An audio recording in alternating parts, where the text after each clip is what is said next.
Bonjour à tous et à toutes. Cette semaine, dans la paracha de Kititse, Bezrat Hashem, de nouveau, essayons ensemble d'aborder un point qui peut être nécessaire, qui peut être positif et bénéfique dans la construction de notre couple. Nous pouvons tout à fait saisir que construire un couple n'est pas une mince affaire. Deux mentalités, deux éducations qui diffèrent totalement l'une de l'autre et qui décident par un secret divin qui décident de fonder un foyer ensemble. Cela nécessite, pour pouvoir atteindre cette unité, pour pouvoir atteindre cette cohésion, de se retrouver, d'être en proximité, d'apprendre à se connaître, d'apprendre à se parler. Et ce n'est pas un hasard si justement notre paracha, la paracha Kititse, met en évidence le fait que la première année, ainsi que le verset nous dit, qui car ish isha chadasha, naki yele beito shana achat ve simeach et ishto. Cette première année, on a envie de dire une année nette, propre, où le foyer va se construire au sein, le couple va se construire au sein de leur maison. Et l'injonction qui nous est exigée de la part de la Torah, c'est justement de réjouir son épouse. Et cette épouse cette femme qu'il a prise, cette femme qu'il a épousée, il est fondamental de la réjouir, justement en cette première année, de construire, encore une fois, les bases essentielles du couple.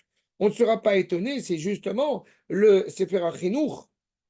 eh bien, met en évidence, en réaction à cette exigence de la Torah, le fait que ça ne sera pas la bonne période pour justement partir faire des affaires de longs jours ou de longues semaines loin de la maison, ou quelles que soient les autres réalités qu'on pourrait avoir envie de faire, ou même d'avoir énormément d'invités, tout cela avec un seul objectif, construire cette authenticité de la maison. Comme je l'indiquais, puisqu'il est si difficile, encore une fois, de construire ces valeurs essentielles de la maison, au-delà, bien évidemment, de l'aspiration à accroître cette famille par la venue, Baruch Hashem, des enfants, mais il importe de prendre des bonnes habitudes, de savoir reconnaître eh bien, ce qui est sensible à mon épouse, ce qui lui plaît, ce qui ne lui plaît pas, l'expression de sa volonté, toutes sortes, encore une fois, de réalités qui va permettre d'être essentielles à l'égard du couple. J'ai coutume de rappeler ce que mes maîtres nous ont souvent enseigné, à savoir que si effectivement la première année a été construite de cette manière-là, alors, Baruch Hashem, toutes les années qui vont venir après sont assurées. Seulement, mais même, ces mêmes maîtres nous indiquent que dans nos générations, on est très longtemps la première année. C'est ce qui parfois explique justement eh bien, les heurts qui peuvent exister parce que inexorablement, cette première année, justement en tant que jeune couple, quand on est même étudiant, quand on a des difficultés de toutes sortes, financières, etc., il est bien sûr pas forcément évident de pouvoir vraiment être fidèle à cette demande de réellement eh bien, se construire son foyer. C'est aussi pour cela qu'il est malgré tout impératif, dans la mesure du possible, dans la mesure de moyen, de construire notre monde, de construire notre réalité en tant que couple et de comprendre que ce qui arrive, que ce qui est en train de se construire est une nouvelle, est une trouvaille. D'où l'importance, encore une fois, de la Torah d'indiquer cela. On ne va pas partir en guerre, on ne va pas partir faire du commerce, on ne va pas partir en dehors des d'Israël. Tout cela pour construire notre foyer. Et ce n'est pas un hasard si en réalité ce n'est pas une exigence qui se veut, que Dieu préserve,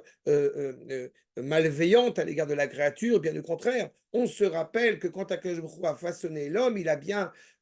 sûr évoqué l'idée qu'il n'était pas bon que l'homme soit solitaire et que justement, grâce à ce couple, grâce à la rencontre face à face de l'homme avec son épouse, ils ont pu construire justement eh bien, ce monde. Ce sentiment-là, encore une fois, qui anime la joie du couple qui a été fondé, qui a été forgé cette première année, eh bien, ne vacillera pas, n'évoluera pas de manière négative, même au moment des tensions, parce que nous savons pertinemment l'un comme l'autre que tu es la seule, tu es l'unique. Et cette bénédiction, cette phrase n'est pas